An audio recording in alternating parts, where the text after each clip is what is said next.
Hi, my name's Lou, and today I'm going to be reading to you from the internet. Why? Well, why not? And today's what is going to be something, honestly, I'm trying to bring the show up to a more acceptable level.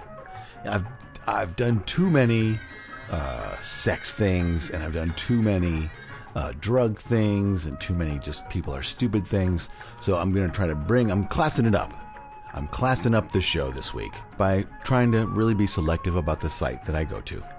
And so, of course, with almost no hesitation, I'm going to be reading to you from a website by the name of thepoopreport.com.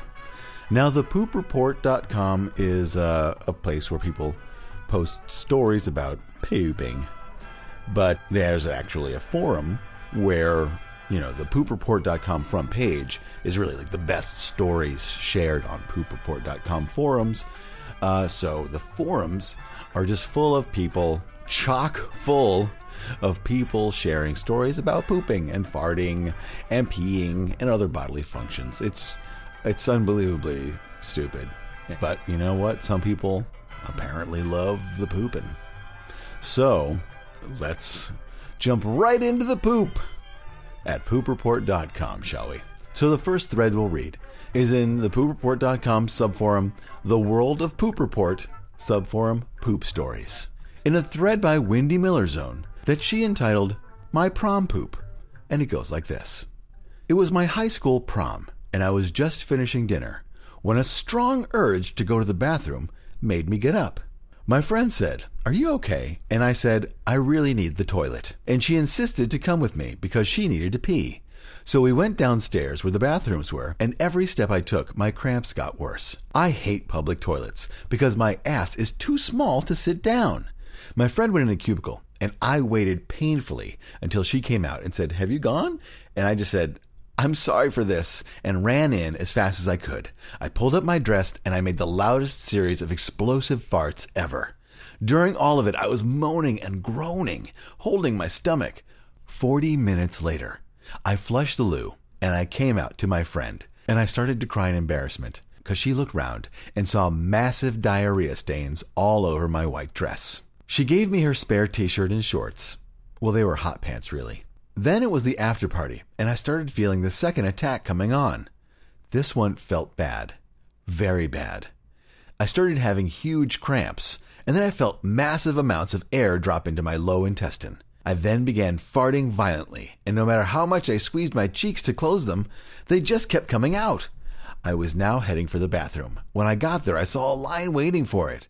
I said, "How long have you been waiting for?" And the guy said, "Well, like forever."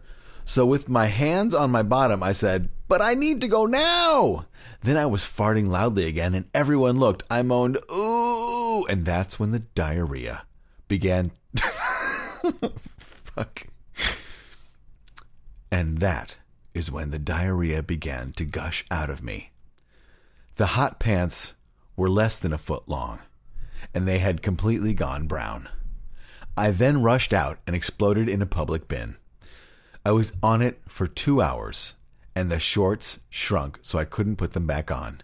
I walked home in a thong and a t-shirt in the night. The next story from the Poop Stories subforum is by a forum member by the name of Eddie Abandon, and he writes in a thread he entitled, Coney Island Poop Hell. During the 4th of July, a few years back, I was in New York for a week with 100% free time and $1,000. After my flight from San Francisco International arrived, I tried to sleep in the hotel lobby. I was a day early and couldn't be let into my reserved spot yet. It was a hot, muggy morning.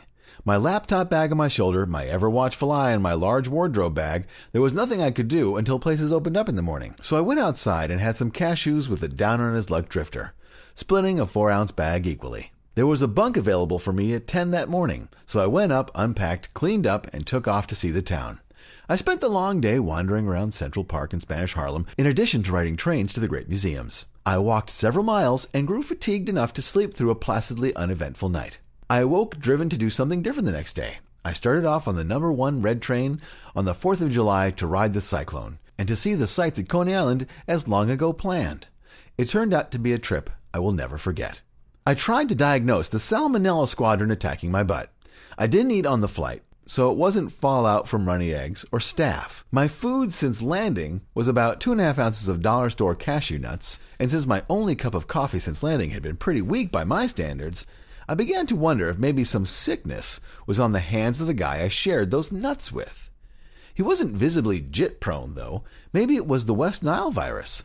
All I knew on that long train ride to Coney Island, outer Brooklyn, from the Columbia University stop, was that I had to find a toilet now. I was only halfway to Coney Island on the number 2 red line when it hit me. You know, the live wriggling eels in my digestive tract feeling. Audible percussive sounds portraying the classic salmonella-like diarrhea. This was an absurd and cruel act by God. I had not drunk booze, smoked much, abused coffee, or any other stool motivators. Something wanted to emerge from my gasket all the same. What was it then? Too late to turn back. I decided to tighten up and bear with the next 45 minutes, until the station leading to Funland came up.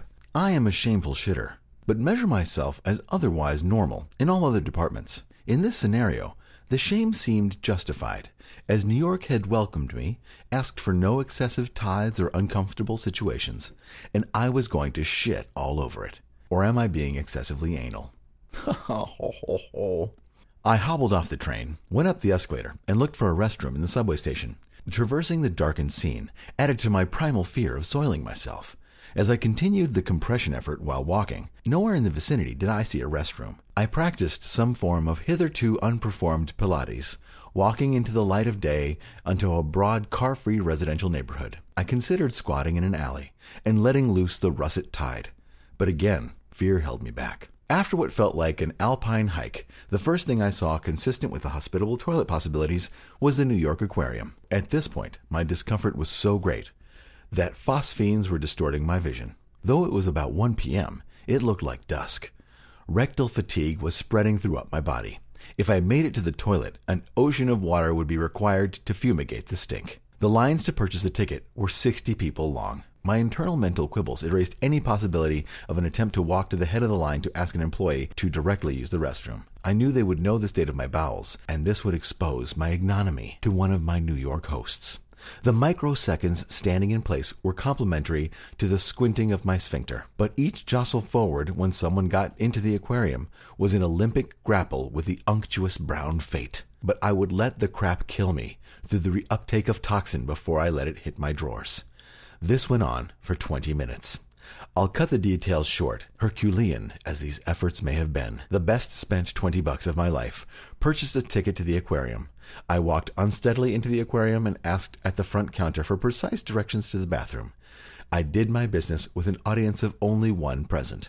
When I was done, I took a brown paper hand towel and loaded a dime of pink liquid bathroom soap to apply to my distended back door as a scent-masking ruse. I quickly evacuated the scene to get a little bit more from my $20 aquarium ticket purchase and some fresh air. Though it was not a good day for me at the aquarium, I was feeling paranoid about my biological holocaust at the fish facility's men's room. I guess you could call it survivor's guilt. I was physically effervescent at this point, so I made my headway to the midway. For future Coney Island visitors, directly across from the outdoor pavilion of the aquarium is an entrance to the boardwalk encircling Coney Island. Brazenly, I stepped up to the first ride I saw with my new relaxed state of being. Sweet synchronicity. There it was. The first freaking ride I approached was a chamber of horrors. Not any chamber of horrors, though, because in front of it was a gruesome sight, because there in front of the raised track was a pneumatic sculpture of a 6-foot plinth. And on this plinth was a plexiglass case, and in this case was a life-size diorama of a bathroom with a toilet. And on this toilet was a man repeating the same tortured bowel movement again and again. His bathroom was splattered with poop. The audio loop masked the visual significance, replacing it with this emetic sound. But this was a monument to Montezuma's revenge. All rides, in fact everything else, was anticlimactic that day. The scene was washed out like an old postcard. Even the gentle lapping of the waves against the sand was muffled for me by my lambasted ego. My poop gauntlet was for naught. In the repetition of the act on stage, I realized the eternal reoccurrence of the same I had witnessed was like a thunderbolt of Zeus in my eyes. It popped my cherry. I will hereby forever recognize the ultimate luxury of convenient bathroom access. And Daphne writes, "Hey, I'll just toss this into the queue now," meaning that they're going to put it on the front page. Welcome aboard, Eddie. How's your butt? And Eddie replies, thank you for the greeting, Daphne. My butt, it is a problem. My butt is a little bit convex for my tastes and way too hairy. I hope this doesn't come off as resoundingly negative. I am allowed to cover my posterior in black pants every day. It's just, my butt is usually a little bit flared up for my psychological and physical comfort. Maybe too because I'm only 31. Vacations are when I tend to walk it off, hemorrhoidally speaking. I consume smaller quantities and walk quite a lot. Then I feel the smooth texture of my inner eyelid returning. My butt is relatively healthy for about 2 weeks before work comes down on me and the hemorrhoids greet me again. I hope I'm not being narcissistic, going on and on about mine. How's your butt? Prairie Doggin replies, it may be just me, but I can't hear enough about hemorrhoids. As long as they're on someone else's ass. Prairie Doggin adds again, on my one and only over-the-road trip, I thought what I had was a hemorrhoid. I slathered so much Preparation H on it. By the time I got to Illinois, there was more glop back there than actual ass. It turns out I had a poloidal cyst. To make matters worse, I got snagged for overweight. Oh, he's a trucker. Okay. To make matters worse, I got snagged for overweight and came within an hour of spending the night in Cook County Jail. Imagine the horror of arriving in jail pre-lubed. Ugh, fucking puke. Anyway, and Daphne replies to Eddie Abandon, who asked about her butt, to say, hey Eddie, white and a little like Jell-O. Currently in a pair of lounge flannels. I'm going commando today. Well, not enough sharing, I say. Oh wait, too much sharing. I got those words mixed up. All right. And then in the next wonderful thread about poop, in the Poop Stories subforum, Fecal Man writes in a thread he entitled, do you poop much at your workplace? And it starts like this. Of course there are occasions when we all need to take a dump at work, but for me, I try to avoid it.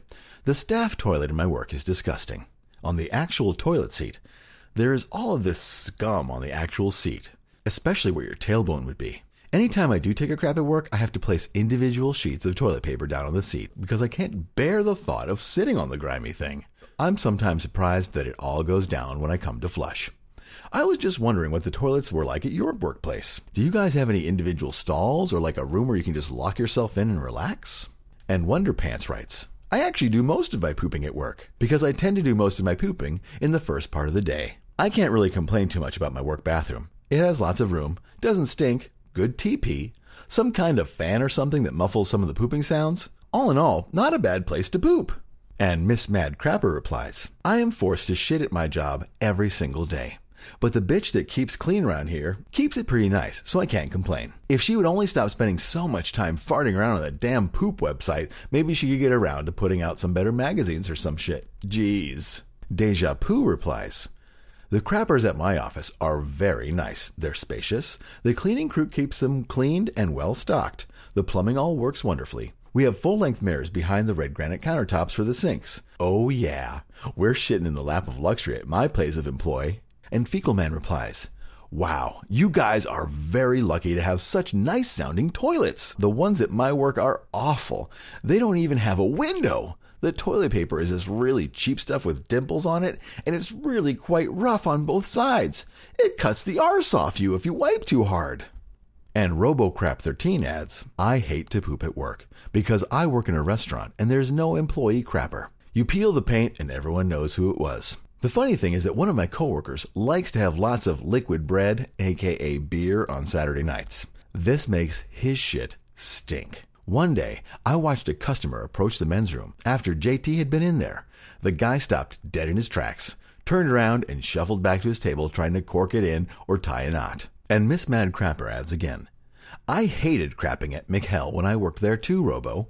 Would it kill these restaurants to install an employee shitter? We had this one douche that worked for us named Jeff, and he had a habit of dumping containers of dehydrated onions on other workers when they were in there shitting. I came up behind him and punched him in the kidney once because I was sick of his shit.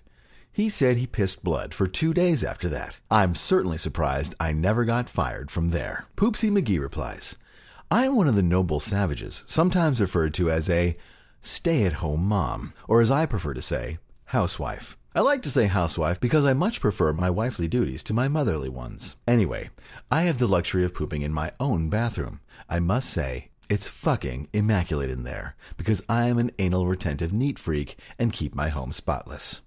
I wouldn't be a good little housefrau if I wasn't cleaning the joint. Back in the olden days, when I actually had a job that gave me a real paycheck, lunch breaks, and at least the promise of a retirement fund, I worked for a newspaper which had the most vile and revolting shitters I have ever had the misfortune to be in. I'm sure a lot of you have seen Trainspotting. Yeah, well, the dungeon in that movie is like the bathroom in a 4-star hotel compared to the newspapers. No one ever cleaned it. And I mean ever. It would have taken a chisel and rock hammer to even begin whittling away at the filth caked on over the years. Donkey farts ads. We have a whole bunch of us packed into a tiny portable office trailer with the bathroom at one end. The tiny door is practically made of paper and the fan is broke. This means that not only can everyone hear everyone else dump, but once the door is open, everyone has to smell everyone else's thick cloud of stench. Once you hear someone sitting in there pushing and farting, you know you're going to have to marinate and stink for the next 20 minutes. At least you get a warning. Of course, I'm the guy who tries to hold in my dumps at home just so I can do all my shitting at work and stink everyone else out. I'm starting to get the feeling my boss and coworkers are doing the same thing. It's like a contest to see who can get the most complaints. And finally in this thread, Drizzly's ads.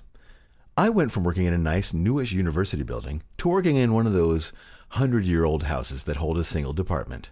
The bathroom on my floor is basically the same as it was when the place was built, including a bathtub and a sink with separate hot and cold spigots, and a century of iron and mineral stains in the sink bowl. As there are only 3 of us regularly up here, we get to know who the last shitter was. The lady up here rips the worst ass I've ever smelled, and she leaves little floaters when she's done. For goodness sake, look down when you're done and flush again if once didn't do the trick. Often in summer, the ass stank wafts throughout the floor. I find myself crapping here almost every morning. A cup of hot chocolate usually gets things moving. No fan, so I crank up the cold water to at least provide some noise cover, though that just makes it sound like I'm pissing all over the place. Normally, I would prefer this to crapping at home since workplace toilets always seem to be more robust, but home and work are reversed. We have an industrial-strength tankless toilet at home and a standard tank toilet at work. My fears of a log clog at work resurface with each flush. A log clog. Oh, Drizzlies. How adorable. And this goes on for 5 pages, so if you want to read more stories of do you poop much at your workplace, stop in at Poop Reports. And not to just make you think that Poop Report is just talk about pooping. It's also informative, as I found out when I went to the subforum called Ask Poo Nurse, in which people ask questions of Poo Nurse, who reassures them about the okayness of how they're going to the bathroom. And in one such question, Vegetarian Pooper asked, "Why do I fart so much when I have to poo?" And it goes a little something like this. This is embarrassing, but every night, my usual poop time is between 10 p.m. and 11:50 p.m. A few minutes before I even get to the bathroom, I fart a lot. And I mean a lot. Then the gas smells just like poop. Then I fart when I am pooping, and after I flush my solid waste, I don't fart at all. So why does this happen? And Thunderbox replies, "It's just a natural alarm call. My alarm is incredibly loud." And Chief Thunderbutt adds, "Farts are just the propulsion devices that our body uses to launch our brown torpedoes. Once the tube has been cleared, they have no practical use." And C. Everett Poop replies, "A fart is a cry for help from an imprisoned turd." And RoboCrap adds the last reply, "Old joke, CEP, but I agree with you. I can tell from the type of farts I have what my movement will be like. Full-winded and dry means a nice, tightly formed stool with no problems of passage." And at the other end of the scale, the shart. See, well, I think we've all learned something there. And again in the Ask Poo Nurse threads, Vegetarian Pooper asks again, because Vegetarian Pooper is obviously very unsure of their rear end. In a thread they entitled, "How much poop coming out at once is normal?" And it goes like this. "I just got done pooping, and I lost 2 pounds. I get on the scale every night when I am done pooping. And I was wondering how much poop comes out of most people's butts." El Scumbag replies, "Of all you consume daily, about a third comes out as poo. Remember also that a poo can have a high water content, usually, which can also affect its weight.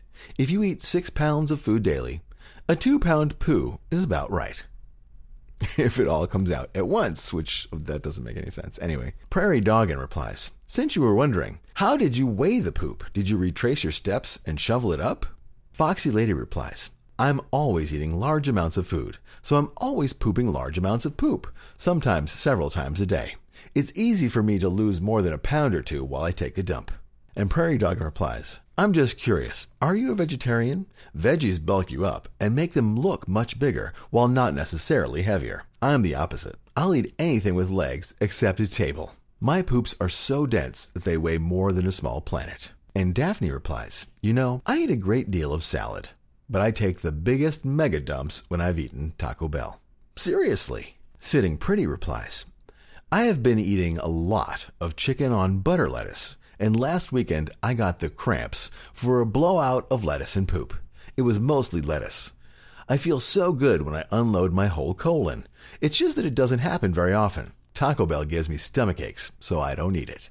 And then sadly, that thread becomes derailed by some strange conversation about goths. So, we'll move on from there. I don't know about you guys, but I'm learning so very much right here in my apartment that it's just, it's blowing my mind. And finally, in the Ask Poo Nurse thread, although certainly I could plumb the depths of Poo Nurse forever, Shit Volcano asks in a thread he entitled, Why do I wipe so much? I used to have a major problem when I was younger with what I call a million wiper. I think you know what I'm talking about. You wipe, and you just can't seem to get clean. Finally, after using half a roll of toilet paper, 3 million wet wipes, and washing your bunghole out in the sink, you leave with a sore, itchy ass. This went on for years until one day about 2 years ago when it suddenly stopped cold.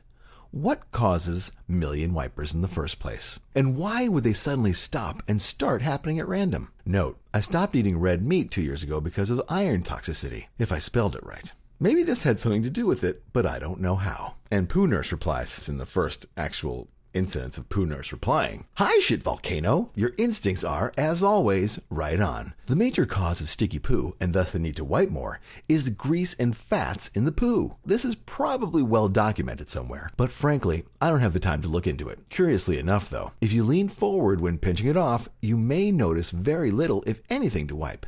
Thanks for asking. Poo Nurse. And finally, I know everyone is dying to hear more poop stories and talk, but I'm going to have to finish up with this one and let you explore the poop forum yourself. So finally, in the general poop subforum of the World of Poop Report, Mr. Poops 3 times per day writes a thread he entitled, At age 48, I may have just changed my butt wiping strategy. And it goes like this. Wow. This has all started a couple years ago or so. On another forum, somehow it came up that I'm a standing wiper, and a few people were mind-boggled that I would do that, because they never heard of that method and said I was some kind of freak. They always assumed the whole world was made of sitting wipers. Conversely, I had never in my life heard of a sitting wiper. We were both similarly mind-boggled. A few people came to my defense and said I was normal. I then came to this forum, and in fact, that thread is one of the ones that made me come here. Somebody in that thread told me that Poop Reports was the poop forum of all poop forums. I discovered here that the world is roughly split 50-50 between these two methods. I also read from the sitting wipers why it's superior, and they suggested I try it. I did so and quickly gave up because it was too hard. I did what they told me, shift my weight to one side and reach from the side under one thigh to access the bunghole. I think it causes too much strain on the thigh muscles, so it just isn't worth it. As it turns out, my wife is a sitting wiper, but I'd never observed her wipe. But for a while, I've seen my son wipe, and I am always chucked up at this strange method to his autistic behavior. But I'm pretty sure my wife taught him to wipe like that, and it just yesterday occurred to me that his method might be a good way to be a sitting wiper without the strain on one's thighs. What he does is spread his legs open, then reach between them straight back to his poop hole, and wipes it all in a sitting position. I just tried this today twice, in fact, as I've pooped at least twice today so far. I feel clumsy because I'm 48, and all my life I've been a standing wiper, but it's easy on my thighs, and I admit it seems like it does a more thorough job, with less toilet paper than when I do it standing. I leave the bathroom maybe even feeling cleaner, and I've done so with less toilet paper. In addition, many restrooms, including the one where I work, have installed their toilet paper holders at a sitting position and have receptacles where you have to reach up from below to access the toilet paper. I've always hated this, because it makes it fairly difficult for standing wipers to get to it. The new method my son just taught me, he doesn't know he taught it to me, has the fringe benefit of making it easier for me to deal with these inconveniently designed receptacles. Like I said, I feel clumsy doing it, but I've only done it twice versus tens of thousands of times wiping while standing. So I have a feeling that if I stick with it, I'll get used to this new method of wiping. It's hard to believe I could have discovered something so basic only after having reached the age of 48 years old. By the way, there is one small disadvantage to this method. I invariably wind up having my hand/wrist come in contact with the genital areas in the process, and there might be a drop or two of urine that gets on me when I do that. I feel this is not too big a deal, since I always wash my hands afterwards anyhow. Chief Thunderbutt replies, I was a sitting wiper until the age of 30-something. I converted to standing wiper because of the bathroom in a house I lived in was so small there was no room for leaning to the side. After a few months, I was a confirmed stander and have been so until this day. I never tried reaching in from the front because it sounds like a good way to get fudge-smeared knackers. And Mr. Poops 3 times per day replies again, I'll continue to evaluate this method, especially in the era of fudge smearing. So far, I don't think it's happened. It doesn't seem like it's that hard to retrieve the poop sludge without touching the package. But as I poop several times a day, time should quickly tell me if it's something that's going to happen or not. If I need to go back to my standing wiping, I suspect it's like bicycle riding, something you never forget how to do. One other point. Since this is new to me, I still have doubt in my mind as to whether I've actually wiped the whole crime scene or not. I'm not used to feeling around the output orifice from the position or vantage point and knowing exactly where the boundaries of the guilty region are. So when I stand up, I do one more small wipe just to make sure. The first time I had just a small amount of missed brownage. The second time I was more careful to wipe around the slightly larger area, and it seemed to work perfectly.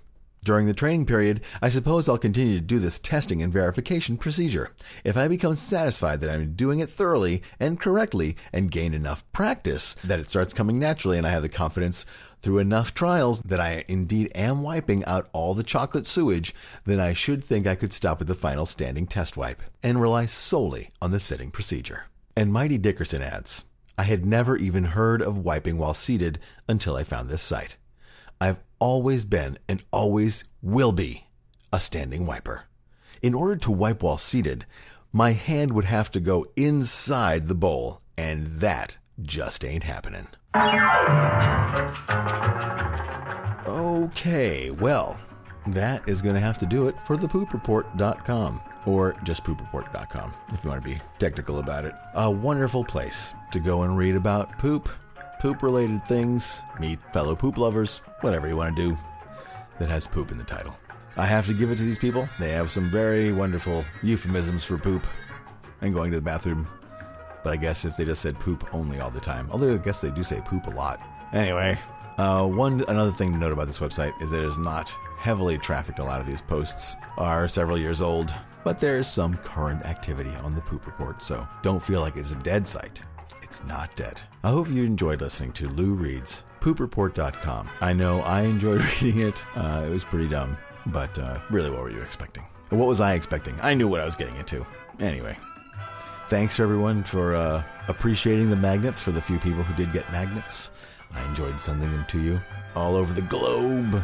Australia, I think, England, Texas, Madison, Wisconsin, somewhere in New Jersey, Vermont, all these bastions of people who like to listen to ridiculous things read to them from the internet. And I appreciate it. I wanted to apologize for the lack of constant updates. I've had some major technological problems with my DigiDesign M-Box, which I use to record, and somehow I lost some important paperwork for it. And Avid wants to charge you $2.50 a minute to talk to a support person, which is an absurd amount of money. But I'm working on it, and luckily I have to thank the people at the journalism school at Columbia University for lending me this little replacement box in the meantime while I iron out or fixing the other one, and so on and so forth. And thanks for everyone who's been sending me suggestions for other things to read. I do plan on reading the Sneeze Fetish Forum sometime soon, and a bunch of other really dumb shit. So, as always, here comes the part where I beg you to go to iTunes and rate the show positively, and tell all your friends, and leave recordings of it playing when people are around, and say like, what's this playing? Oh, I don't know. Sounds great. Let's listen to it. This is a fantasy that I have that you're doing. I know it's not likely, but that's why it's a fantasy. And there's no nudity. Nothing is happening between us when that's happening. Unless, I mean, that could be your part of the fantasy. That me, and we, the nudity. Thanks again for listening to Lou Reads. I appreciate it more than you know. Should I make a t-shirt? No, you wouldn't wear a t-shirt that had anything to do with me. But maybe a coffee cup. Go to the Facebook fan page or leave a comment on the site, or send me. There's a contact thing I put on loureads.com, so you can actually send me a comment to the content thing, and I'll get it as an email. And you don't have to. Or you can email me at loureads@gmail.com. So many ways to reach out and touch me digitally. Please don't touch me in person. I have a thing about that. So thanks again, the third or fourth thanks, for listening to Lou Reads. My name is Lou, and I have been reading the internet for you. We'll see you soon. Bye-bye.